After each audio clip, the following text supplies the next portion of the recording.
Esse episódio foi gravado na véspera de Natal, será por isso mais curto. Eu ainda preciso fornecer uma contextualização do que estava acontecendo na alta política do Império Romano entre o momento em que o imperador Diocleciano organizou perseguições sistemáticas contra cristãos e um outro momento em que um outro imperador, Constantino I, descriminalizou a prática de fés diversas e se converteu ele mesmo ao cristianismo. O que eu esqueci de contar é que Constantino veio logo depois de Diocleciano, e os dois homens não poderiam ser mais diferentes quando o assunto é religião. Mas mesmo assim, os dois foram responsáveis por uma militarização radical da sociedade romana, pelo enfraquecimento de elites locais, e de modo geral eles foram vistos como administradores públicos afins.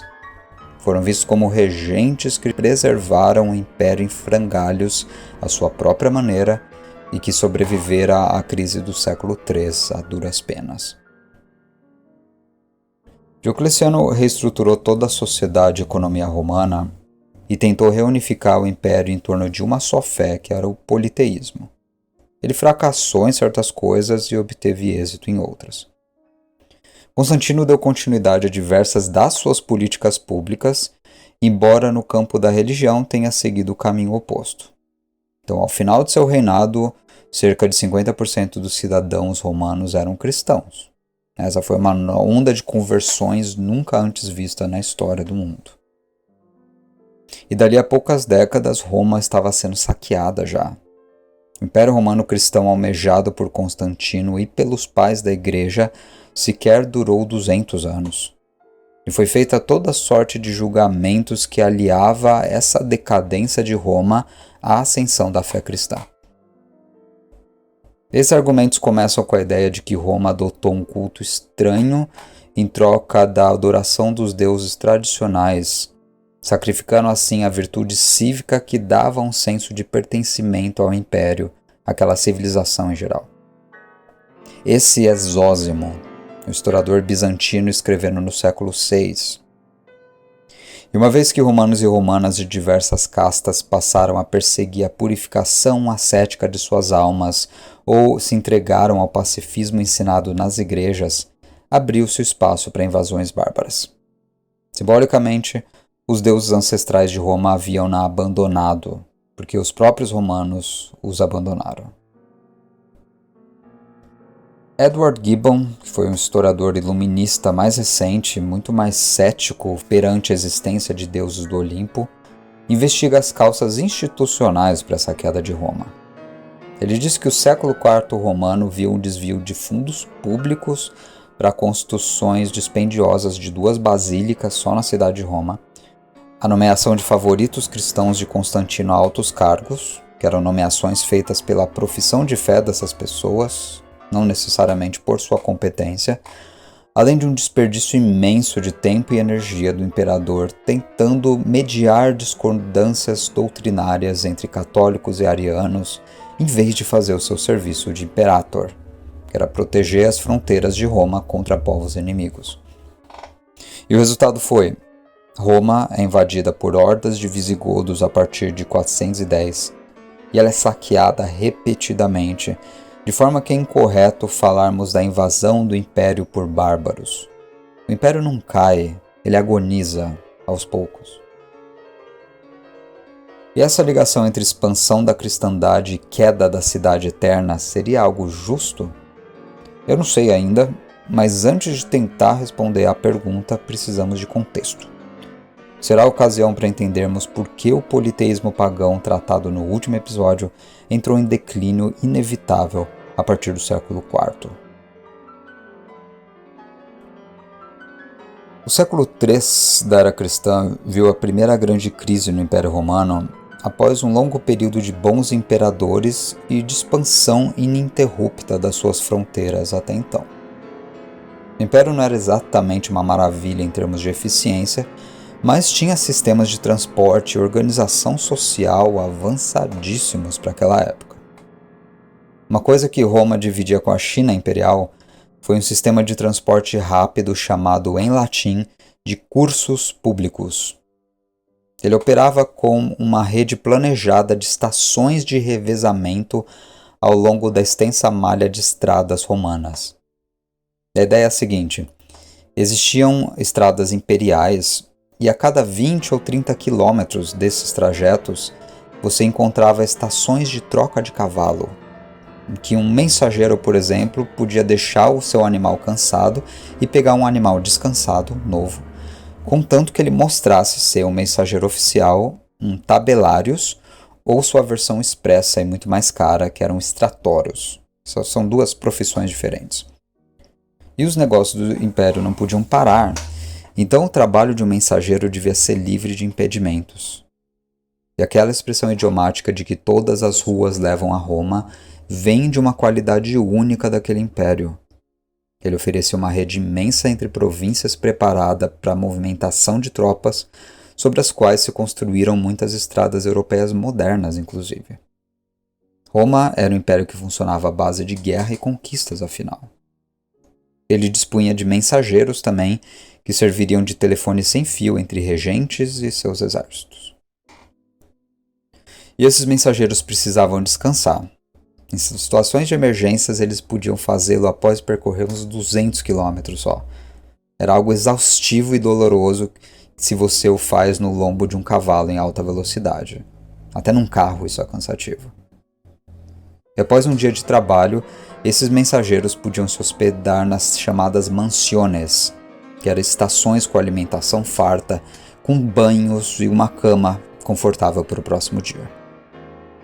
A cidade inglesa de Bath, por exemplo, era um banho romano para oficiais cansados do exército e mensageiros.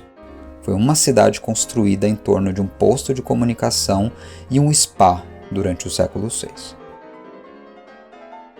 E aquele era um sistema caro, e os locais das províncias detestavam a presença de um tabelarius na sua região, porque eles tinham que bancar parte dos custos desse sistema extremamente dispendioso, embora necessário para manter um dos maiores impérios do mundo funcionando.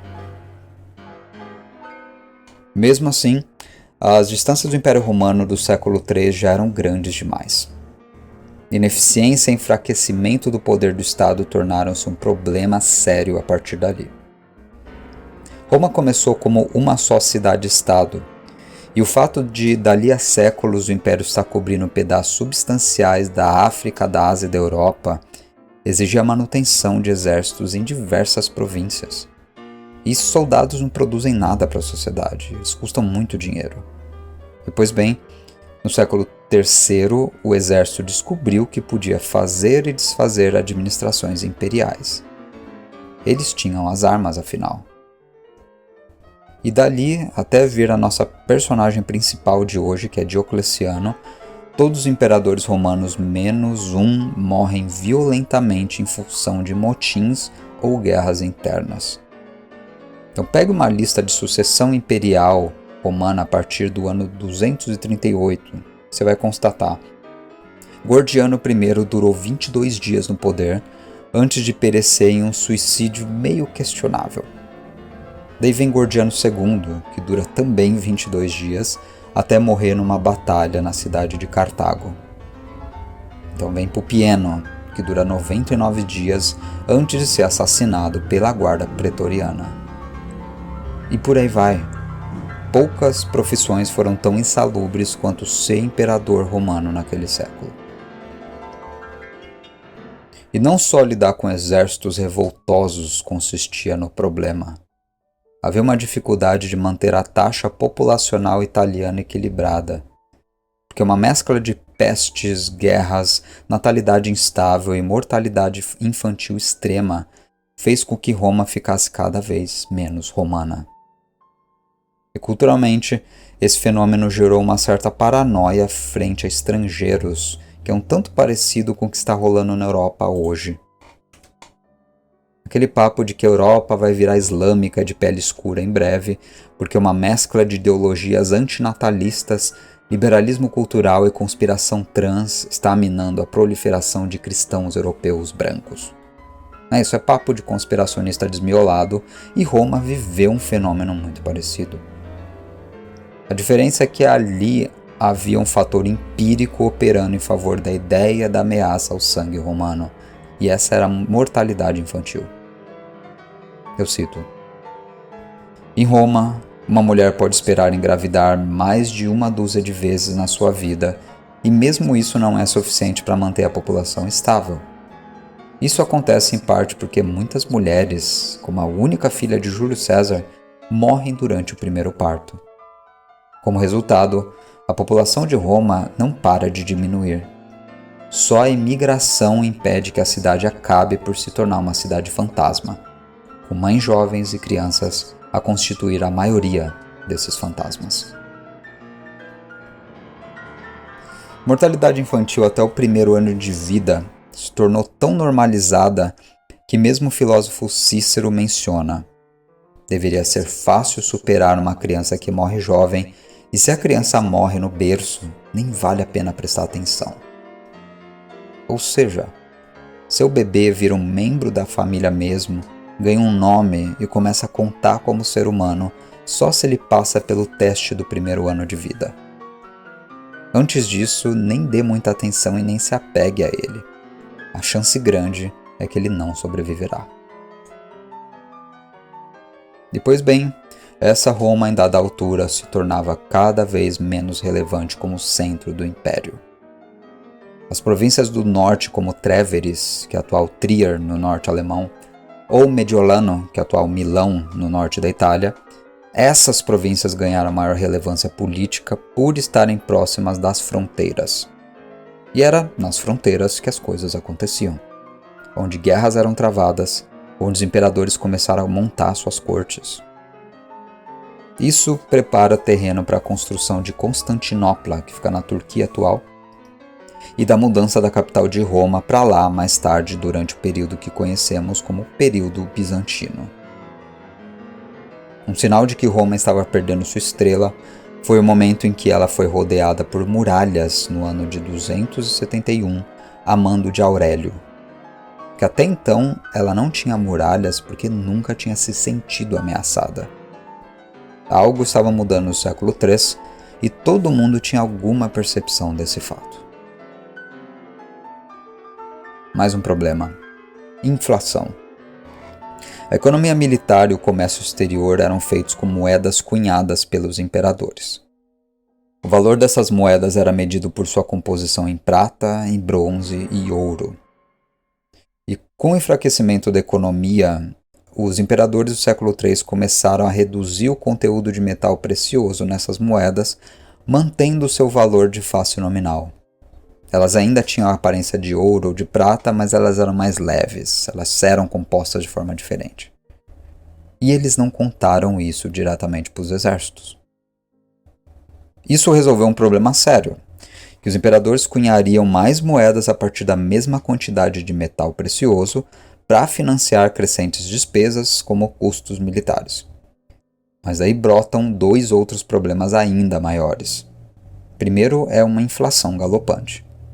E depois, soldados que haviam lutado suas guerras e recebido por isso, quando iam comprar as coisas, descobriam que seu dinheiro valia uma fração do que parecia valer. Então você entendeu por que imperadores viviam sendo assassinados por tropas revoltosas?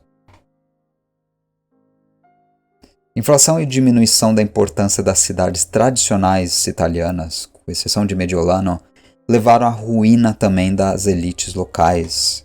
Em partes por isso, essa questão da inflação, mas em partes pela alteração no sistema de patronato. Porque na história romana, nenhum governo conseguiu se manter sem uma aristocracia forte e atuante. Sempre as elites locais foram responsáveis por manter os templos, por exemplo, por manter os centros de lazer ou os prédios da cidade. E no século III, essas elites estavam perdendo seu patrimônio por conta de inflação e pelo empoderamento de uma outra classe, que era a classe militar. Nem sempre educada, nem sempre falante de latim e grego, muitas vezes estrangeira. E conforme impérios se tornam mais cosmopolitas, elites locais passam a não importar tanto para as pessoas. Porque a população não precisa depender dos favores dela. Ela não mora lá desde sempre. Ela não depende dos seus empréstimos às vezes. Ela não depende das boas graças dessas famílias para colocar o seu filho em tal posto ou sua filha numa escola. E aqui reside a resposta para a nossa primeira grande questão. Como diabos o politeísmo romano perdeu importância e foi substituído pelo monoteísmo cristão? Resposta: em partes porque elites locais eram as que mantinham templos e organizavam a prática da religião local. Lembremos-nos que as sacerdotisas vestais eram todas filhas da aristocracia, que famílias como os Iuliae, de onde veio Júlio César, afirmavam descender da própria deusa Afrodite. Então os templos de Afrodite na cidade de Roma eram mantidos por eles. Ligar sua família a um deus era uma forma de contar o mito de permanência da sua dinastia, de mostrar que você tinha vindo para ficar no poder. E isso estava perdendo força. Essa é a crise do século III, em resumo. Nesse contexto chega Diocleciano, que era um militar, um não aristocrata, um cara nascido em Split, na atual Croácia, às bordas do Império. Diocleciano promove uma reforma completa nesse império, começando por um plano de proteger suas fronteiras de forma mais eficaz. E nela o tamanho do exército passa de algo como 200 mil homens para 400 mil. Em outras palavras, metade dos novos soldados, seja de onde quer que eles viessem, tinha acabado de ser empregada e entrado em uma carreira promissora a mando do mesmo homem, e sua lealdade estava ligada a ele. E como Diocleciano pagaria por tanta gente? Aumentando a taxação. E antes de fazer isso, ele aumentou a eficiência na coleta de impostos. Ele teve que contratar mais funcionários de Estado para fazê-lo de forma justa, exata, com o mínimo de desvios possíveis. Naquela época, a coleta de impostos não estava ligada ao salário das pessoas, como é hoje em dia, mas sobretudo a propriedades. Quem tem propriedades é ou a igreja ou a aristocracia. Isso enfraqueceu ainda mais essas duas esferas. A lealdade de um monte de gente estava garantida, portanto, em detrimento da riqueza das antigas elites, pelas quais ele não morria de amores, como você pode imaginar. Então ele veio com a ideia de dividir a autoridade do imperador em 4 partes, porque ele também estaria sacrificando alguma coisa. E essa é a origem da tetrarquia. Em vez de um só imperador, o império teria 2 Augusti, que era o imperador máximo do Oriente e outro no Ocidente. Diocleciano ficaria no Oriente, e tanto ele quanto seu novo colega de trono escolheriam a dedo 2 ajudantes, que eram os Césares, que tirariam o peso dos ombros dos seus respectivos Augusti em certas funções administrativas. A ideia era que o império era grande demais para um homem só liderar. 4 conseguiriam fazer o trabalho melhor. E essa tetrarquia não funcionou no final das contas, por falta de cooperação dos Césares e por rixas internas. Um começou a disputar com o outro. E dessa rixa entre Césares e Augusti emergirá Constantino I, como a gente vai ver. Além da reforma política, veio uma reforma econômica também. Esse foi o Edito sobre Preços, uma tentativa imperial de tabelar preços praticados em todo o império para coisas do dia a dia, como alimentos, como matérias-primas. O problema dessa prática é que ela tem uma tendência de gerar mercados clandestinos. E a ideia é a seguinte: você, como açougueiro, por exemplo, já que é obrigado a cobrar o preço tabelado pela sua carne, você vai vender sua carne, digamos, por 10 denárii o quilo. Só que esse é o pior corte de carne que você pode imaginar. Já que não existe concorrência por carne, é pegar ou largar a chapa. Eu coloco o que eu tenho aqui e você leva. Só que aquele cliente que já compra com você há tempos é o cara para quem você chega e fala: ó, aqui embaixo do balcão, por 15 denárii, eu tenho um corte melhor. Você quer? Se você me pagar 30, eu vendo a melhor carne do meu açougue da cidade inteira. E é assim que começam mercados clandestinos. Em suma, a política foi um fracasso completo. O último fracasso foi sua tentativa de suprimir cultos avessos à cultura politeísta romana, que incluía o cristianismo. E esse é o final do reino de Diocleciano. Eu tratei do tema com detalhe no nosso vídeo sobre a instituição do martírio e você se lembra disso. Décio, Trajano e Diocleciano perseguiram bispos cristãos e mataram alguns deles, em episódios isolados, mas sobretudo com Diocleciano, como governante linha dura do Oriente, houve um regime de perseguição e proibição do cristianismo por cerca de 10 anos. Muitos dos bispos torturados a seu mando serviriam de braços direitos do próximo imperador que viria, um indivíduo chamado Constantino I, e inauguraria um primeiro momento em que autoridades eclesiásticas começam a alterar os rumos da política romana. É para esse imperador que nos voltamos agora. Constantino I marca o início da cristianização inesperada do Império Romano. Sua biografia é repleta de mitos por motivos evidentes. Ele e sua mãe Helena favoreceram o alastramento da influência dos principais nomes da patrística, homens como Eusébio de Cesareia, Ambrósio de Milão, Jerônimo de Stridon. Alguns desses indivíduos escreveram histórias eclesiásticas, e história eclesiástica não é um gênero historiográfico, apesar do seu nome. É antes uma interpretação da experiência humana a partir de lentes do sobrenaturalismo cristão. É como se fosse uma história do mundo com anjos, com a intervenção divina, coisa do tipo. E assim, em muito do que chegou a nós sobre Constantino, você vai ler sobre uma visão mística que ele teve em dado momento, em que ele foi visitado por um anjo ou pelo próprio Cristo. E depois disso ele resolve tomar tal e tal decisão política. Eu não vou perder o seu tempo com esse tipo de conteúdo, e não falta material de leitura mais sério sobre esse homem. Eu vou me focar nele. Constatemos o seguinte. Em primeiro lugar, o Concílio de Nicéia foi organizado sob auspícios de Constantino. E também temos o episódio só sobre esse momento decisivo de unificação da fé cristã num centro de poder que viraria a Santa Sé mais tarde, contrária a heresias ou desvios de uma doutrina imposta e aprovada pelo imperador. Eu deixo esse vídeo aí nos cards. Segundo momento, as bases doutrinárias da Igreja Católica estavam se formando nessa época e precisava da aprovação de um regente. Constantino I foi esse regente que não transformou o cristianismo na doutrina oficial inicialmente, mas a legalizou. Isso já fazia uma diferença imensa. Na verdade, foi Teodósio I quem mais tarde a transformou numa doutrina oficial do Império. Constantino era filho de um dos Césares da tetrarquia diocleciana, e esse é um cara chamado Constâncio Cloro, um oficial romano que se tornaria César e depois Augustus no Ocidente.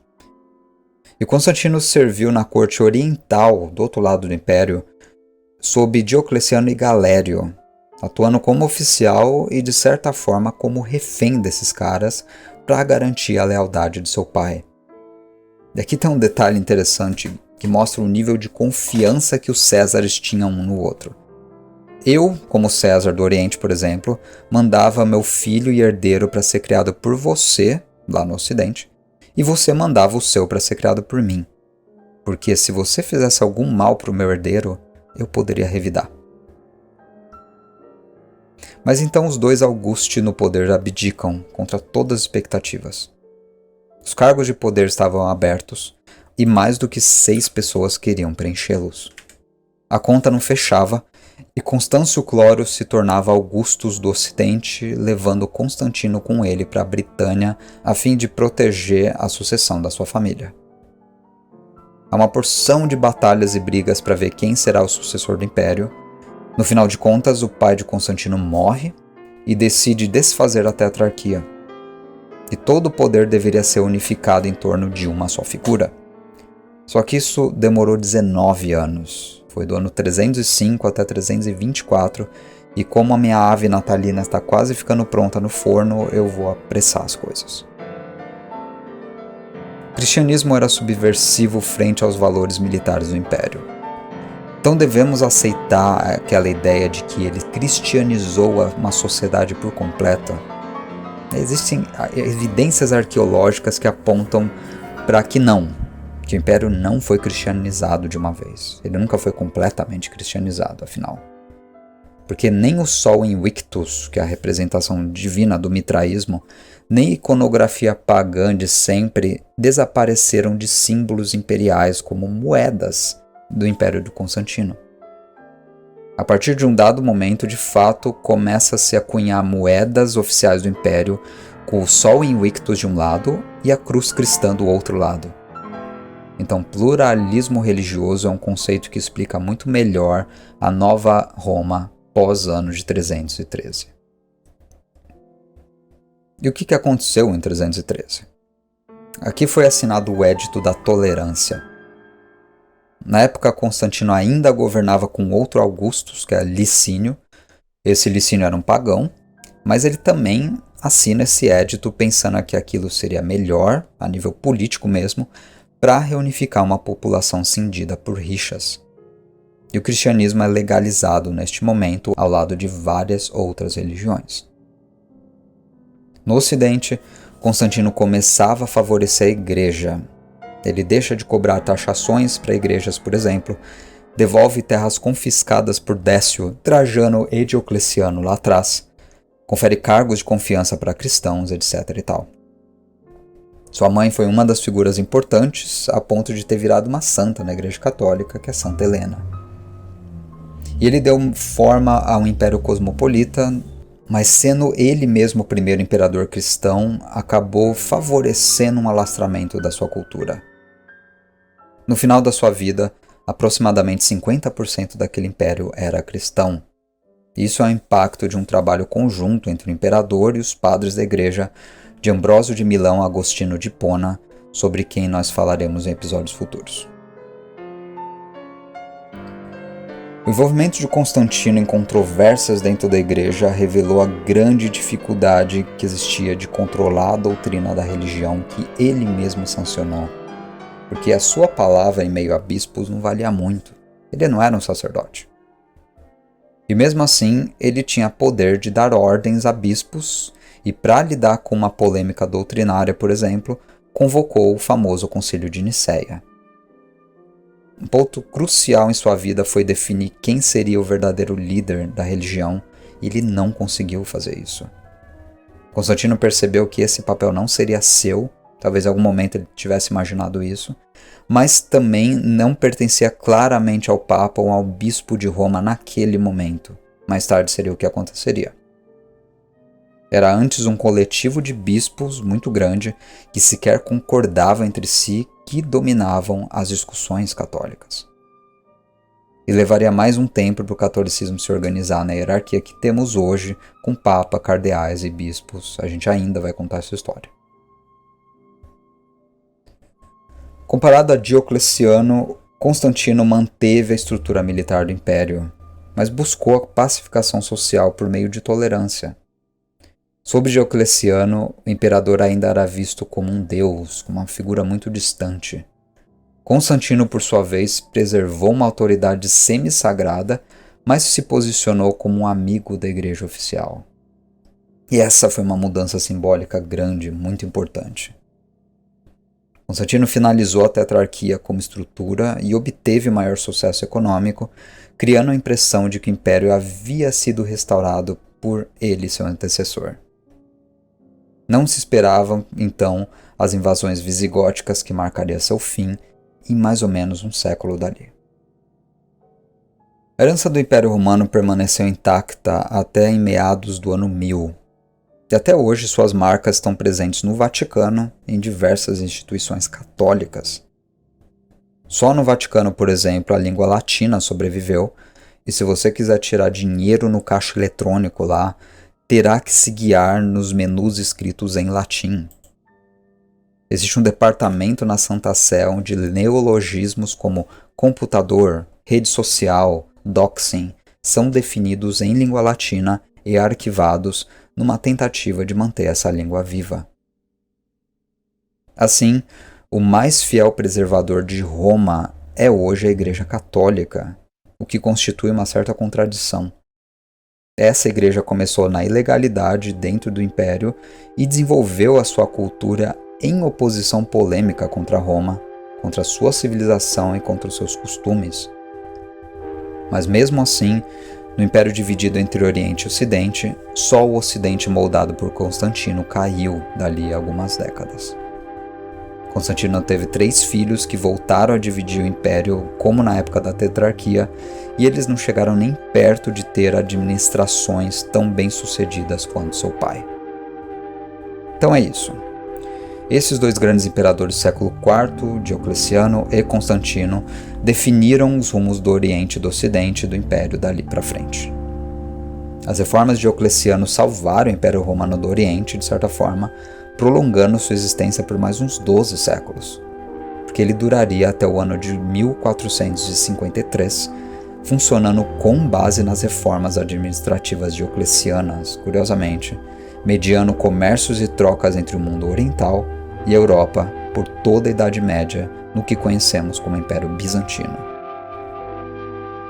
Com essa contextualização, a gente começa a falar sobre patrística e a formação teológica institucional da Igreja Católica. Os episódios do início de 2026 lidarão justamente com isso.